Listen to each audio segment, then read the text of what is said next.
బట్టి చూడండి, 17%, 17 నుంచి 20%. మిగిలిన కులాలన్నీ పక్కన పెడితే దళితులు ఉన్నారు. 17 నుంచి 20%. అందులో మెజారిటీ క్రైస్తవులే ఉన్నారు. 2% ఏంది?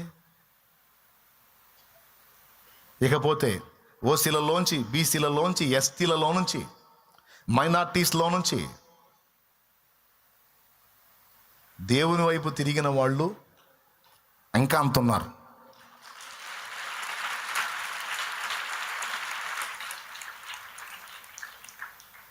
ఇప్పుడు కాదు, కొద్దిగా ఓపిక పడితే తర్వాత అర్థమైద్ది. దేవునికి స్తోత్రం. కొద్దిగా ఓపిక పడితే తర్వాత అర్థమైద్ది.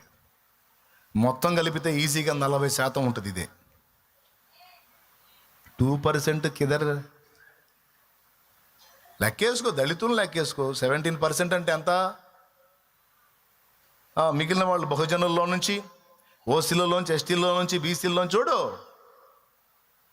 ఇక్కడ కూర్చున్న వాళ్ళు చాలామంది అన్ని వర్ణాల నుంచి వచ్చిన వాళ్ళు ఉన్నారు. మొత్తాన్ని కలిపి కొప్పేస్తే 40% క్రైస్తవ్యం ఉంది ఆంధ్రప్రదేశ్లో. జస్ట్ ఒక ఆంధ్రప్రదేశ్లో ఈ చైతన్యం మన వాళ్ళలో వచ్చిందనుకో, అప్పుడు శాసించే దమ్ము వస్తుంది అన్నమాట. రాజకీయ నాయకుల్ని ప్రశ్నించవచ్చు. ఆ టైంకి వచ్చి మన దగ్గరకు వచ్చి సలాం కొట్టి సరదాగా కాసేపట్ల చేయి వెళ్ళిపోయి వాళ్ళని ప్రశ్నించవచ్చు. అవసరమైతే మనం కూడా కొన్ని స్టెప్స్ తీసుకోవచ్చు రాజకీయంగా.